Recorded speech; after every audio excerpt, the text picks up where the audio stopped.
Today, I would like to tell a story that happened a long time ago in a village which my grandfather told me.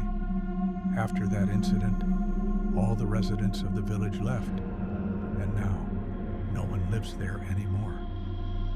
For simplicity, I will tell the story in the first person.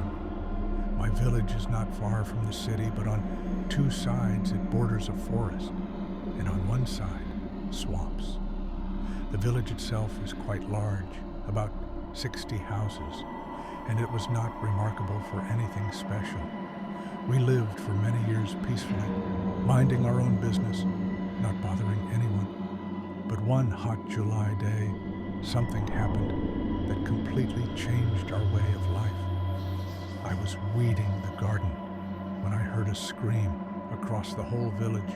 John drowned. Naturally, I dropped everything and ran out into the street, where other curious people like me were already gathering near a local man, Igor, who had raised the alarm. "Where did he drown?" asked one of the locals. "In the swamps, not far from the rotten birch." "What were you even doing there?" "We wanted to take a shortcut. Didn't feel like walking all the way around the swamp. We kept walking and came out to a clearing. John just stepped onto it and immediately went under with his head. I fell on my stomach, stuck my hands into the hole, but he was already gone, sunk to the bottom." "I see," said one of the locals. "Well, folks, let's go see where John disappeared. Maybe we can find the body." "Oh, I don't like swamps. They're treacherous places. You can walk the same path for years and nothing happens, but one day you'll definitely fall through. And our swamp is scary to even approach. The swamp was here before the old village even existed. They say the more people drown in it, the more cunning it becomes, as if it learns to lure people in. They also say there's a bogeyman living in our swamp, and if you fall in at night, there's a chance the bogeyman will come and drown you herself. I didn't believe in that, but I knew well enough. If you walk in the swamps, you can't trust your eyes. They'll deceive you. You see a clearing, step on it, and you'll likely fall through. If you hear someone calling you, don't go, or you'll drown. Besides being treacherous, our swamp keeps growing. If 2 years ago there was solid ground in one place, now it's all quicksand. So, John's death didn't surprise us much. It happened before. Most of the time, we never found the bodies. The swamp took them and rarely gave them back. They say those who drowned there sometimes wander the swamp at night, in its very center. I didn't know where the center was. It's huge, and who in their right mind would go there? Even walking along the edge is dangerous, and if you go in a group, I doubt you'll all come back. 6 of us checked the place where John fell through. Of course, we didn't find the body, and then we had an unpleasant conversation. "Igor, you were with him, so you have to go tell his wife." "I can't." "You must, Igor. Someone has to, and that someone is you." "How do I even say it?" "Just tell it like it is." It was hard to watch his widow. She cried for 2 days, wandering the village in tears. Then she disappeared, to drowned herself or hanged herself in the forest. No one knows. We never saw her or her husband's body again. There were all kinds of rumors. Some said she couldn't bear it and decided to leave and start a new life. But who listens to gossip? We boarded up the empty house so no one would sneak in. Who knows what really happened to the widow? Weeks went by and everything seemed normal. The case of John was fading from memory, as was his wife. If John's fate was more or less clear, there was no point talking about his wife. She never reappeared. But one morning, strange rumors started spreading around the village. The local drunk was going around, insisting that he had personally seen, by moonlight, on the edge of the swamp, both John and his wife, and everyone else who had disappeared in the swamp. He said they called to him, but he refused.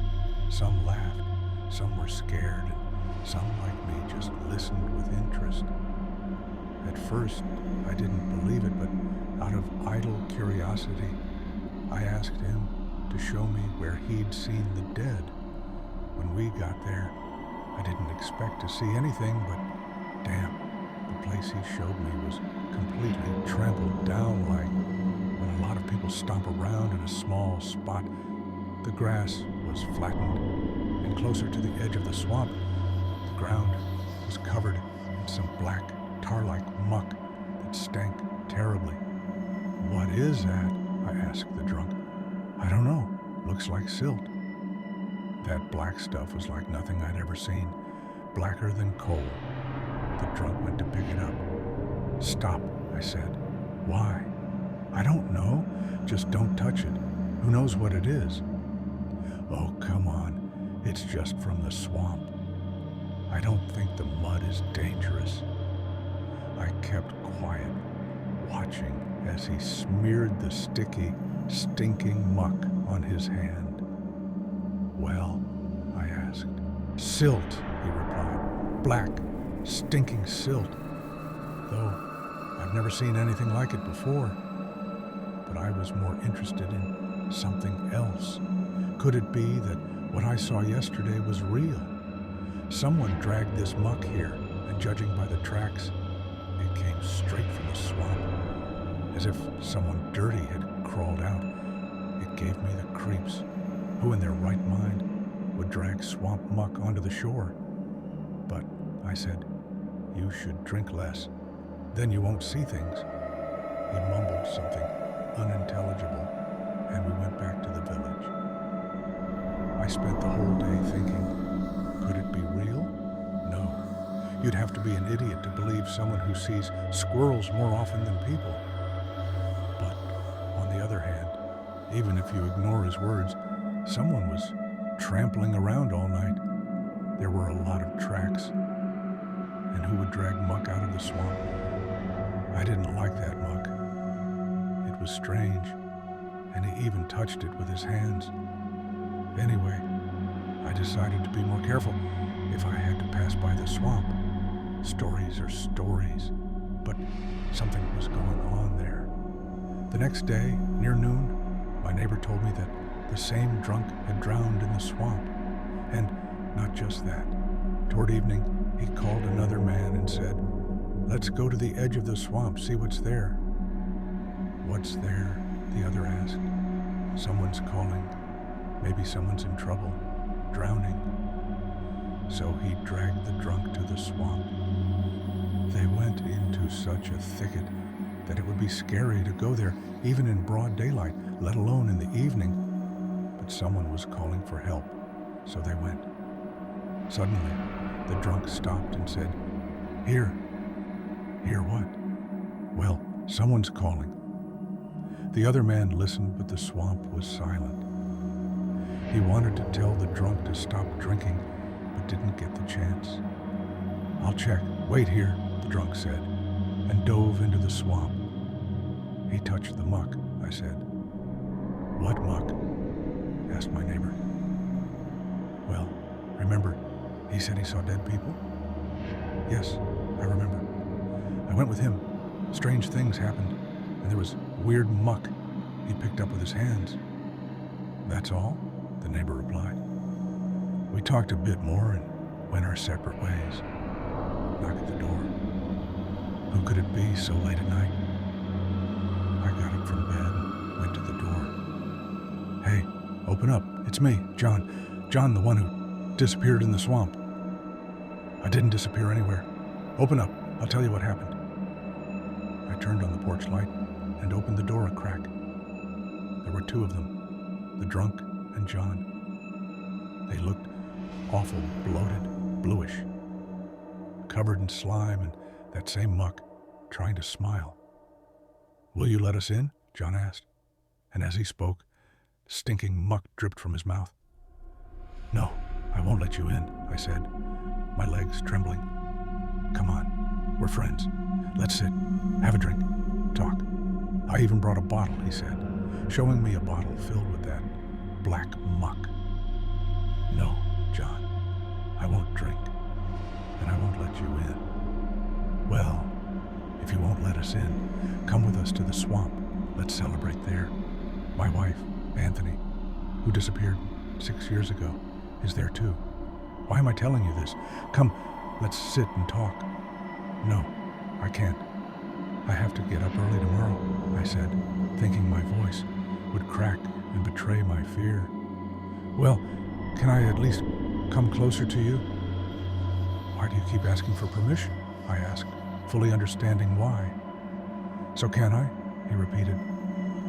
"No," I said and closed the door.